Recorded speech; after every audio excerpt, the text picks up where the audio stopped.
on arrive maintenant à ce que tout le monde attendait ce samedi, c'est-à-dire le listing du BXN token. Et comme vous le voyez, il y a un compte à rebours qui a démarré exactement le samedi 28 octobre à Rome.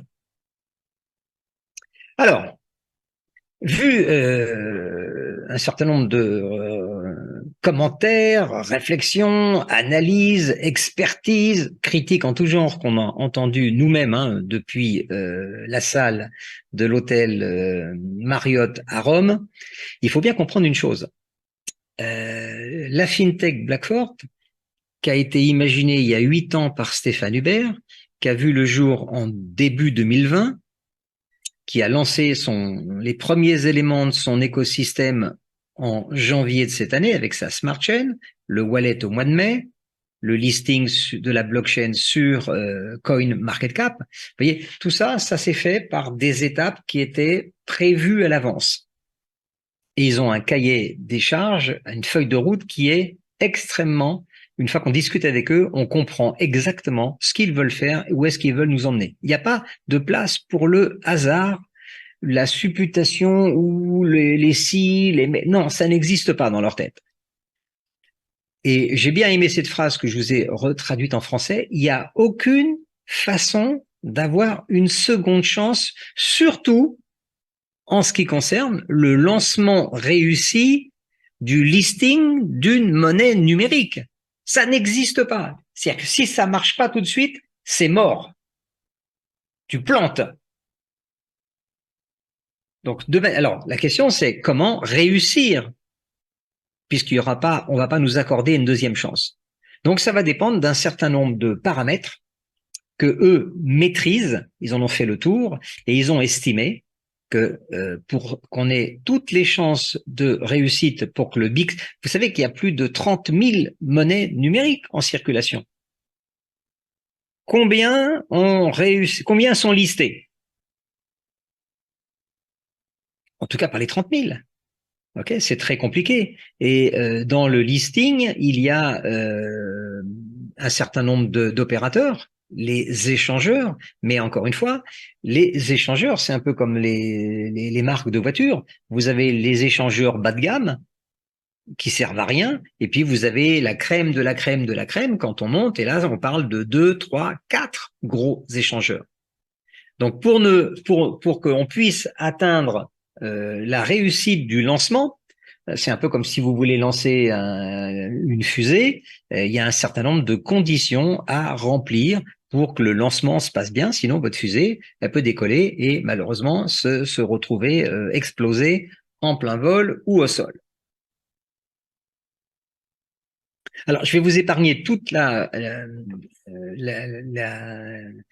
communication qu'on nous a fait passer pendant plus d'une demi-heure pour nous amener à ce que je vais vous dire. C'est qu'aujourd'hui, le résultat, c'est que le but du lancement réussi du BXN, c'est d'être listé dans les 5 plus gros échangeurs du monde aujourd'hui. Alors, comment on caractérise un échangeur? C'est simple, c'est à la fois le volume de trading de transactions journaliers. Donc, vous voyez là, le numéro 1 mondial, c'est Binance. Le numéro 2, c'est Coinbase aux États-Unis. Le numéro 3, c'est Kraken en Europe. Après, vous avez Bybit. Donc, vous avez le nombre de transactions. Après, vous avez ce qu'ils appellent average liquidity, c'est-à-dire c'est le pool de liquidité. Voilà. Là, vous en avez 865 chez Binance, 776 chez Coinbase. Voilà, ça se classe comme ça. Un autre facteur chiffre qui est très important pour classifier les échangeurs, c'est le nombre de visites à la semaine. Vous voyez que Binance, c'est 10 millions de visiteurs semaine, donc 10 millions de clients. Et regardez, on chute, c'est tout de suite. Coinbase, il est le numéro 2 mondial parce qu'il a un gros volume de trading, mais il a beaucoup moins de visites, 57 000.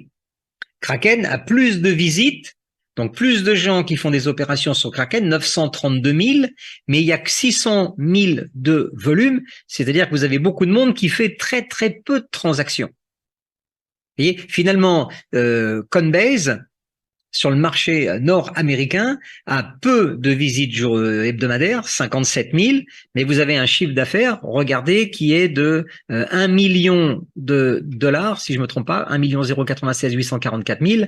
Vous avez 1 million de dollars. On est bien là-dessus, 24 heures. 7 millions. Alors, j'ai un doute, ma bite, comme dirait l'autre. C'est plutôt un milliard, là, hein, c'est un Oui, milliard. Alain, j'ai la vue qui baisse, c'est mon âge. Je présente mes excuses, mais je pense que derrière le 0,27, par exemple, c'est une virgule, c'est pas un point.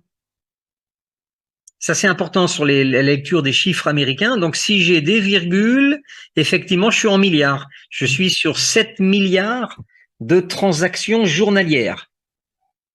Tu confirmes, Alain? Oui, oui, oui, oui. Ok, 1 milliard chez Coinbase, 600 millions chez Kraken, oui, ça semble plus logique, et 1 milliard sur Bybit et 1 milliard aussi sur OKX. Mais ça change pas mon raisonnement, c'est que le fait, certaines plateformes ont peu de visiteurs, mais beaucoup plus de transactions. On le voit avec Coinbase. 57 000 personnes de la semaine font 1 milliard de chiffre d'affaires par jour. Il faut 10 millions de visiteurs chez Binance pour faire que 7 fois plus voilà, effectivement, c'est comme ça qu'on peut comparer. Ça, c'est les 5 plus gros échangeurs au monde aujourd'hui. Et Stéphane Hubert a été très clair. Ce que veut faire Blackfort, c'est d'être listé parmi ces 5-là, mais surtout parmi les 3 plus gros au monde. Alors, il nous a donné aucune indication des noms avec lesquels ils sont en train de traiter, mais par contre, comme il a le sens de l'humour, il a dit, écoutez, si vous allez sur votre back-office en temps réel, ce que vous allez voir, puisqu'ils ont installé un programme justement avec le compte à rebours, vous verrez déjà le top 20 des échangeurs, je crois qu'en dessous c'est le top 10 et le top 3 ou le top 5. Et au fur et à mesure, vous aurez le nombre d'échangeurs dans le top 20, dans le top 10, dans le top 5, qui auront déjà listé le BXN en pré-lancement. Hein, je crois qu'on est là-dessus, Alain. Ce soir, on doit avoir 2 dans le top 20, Oui. un dans le top 10. Et un dans le top 5. Enfin, Ok. qui est en préparation.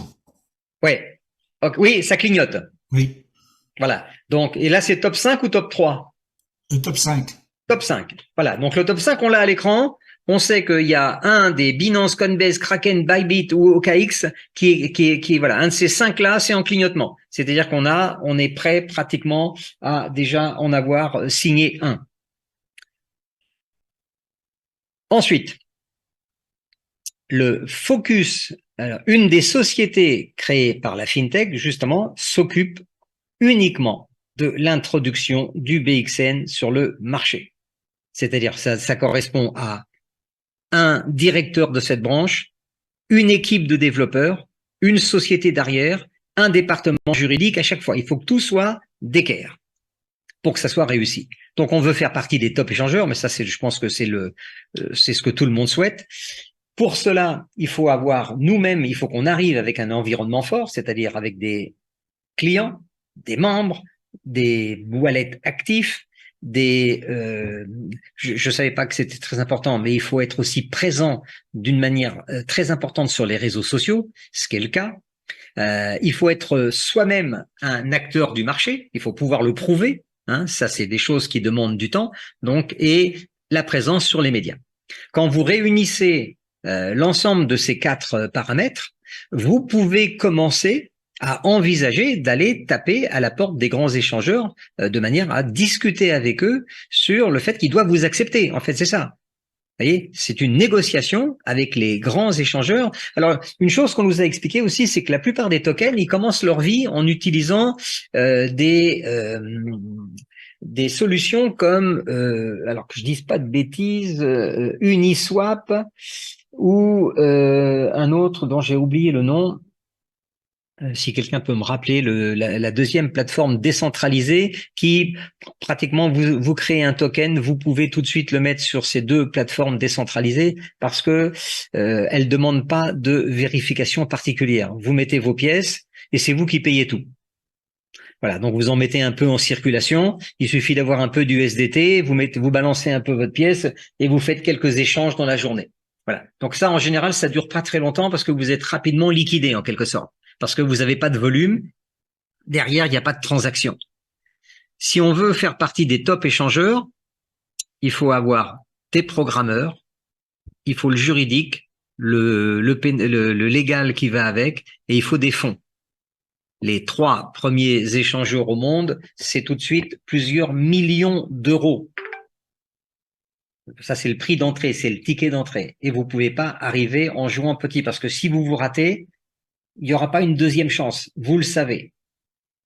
Donc, on va pas jouer à prendre le risque. Il faut que tout soit mis en place. C'est la raison pour laquelle la date officielle, qui sera incontournable, elle est dans l'agenda de la société. Vous pouvez noter que le lundi 11 mars 2024, on sera listé sur les 5 plus gros échangeurs au monde aujourd'hui avec le BXN.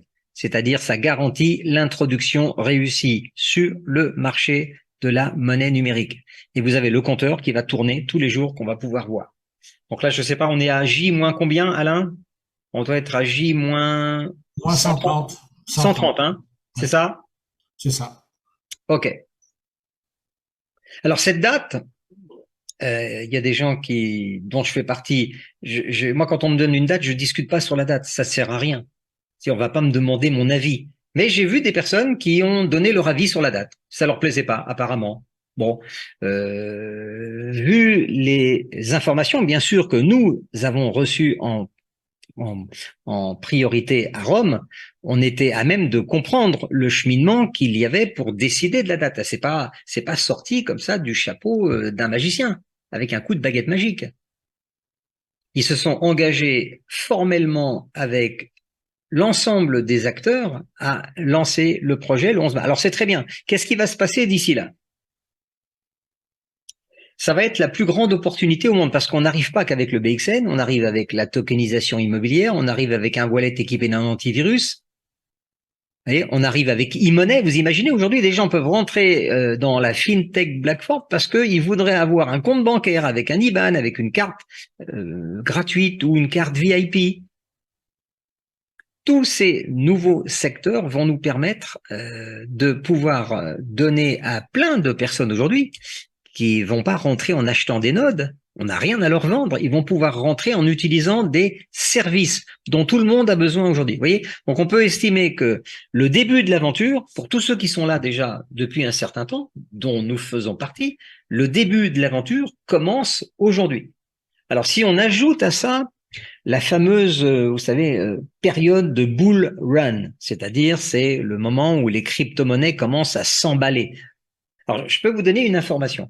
Vous savez qu'il y a deux mouvements qui se passent dans les crypto-monnaies. Il y a le bull run et il y a le bear market. Alors, d'un côté, on a le taureau et de l'autre côté, on a l'ours. Moi, je me suis quand même un jour intéressé pourquoi on avait choisi ces deux animaux. Eh bien, quand un marché est haussier, c'est-à-dire quand ça va vers le haut, si vous regardez la charge d'un taureau, quand un taureau charge, il baisse la tête, il met les cornes pratiquement au sol et il va empaler sa victime de bas en haut, marché haussier. L'ours, lui, c'est le contraire. Il fait 3 mètres de haut, toi, t'arrives, déjà, t'es assez crétin pour avoir embêté maman ours, hein, fallait pas, ok?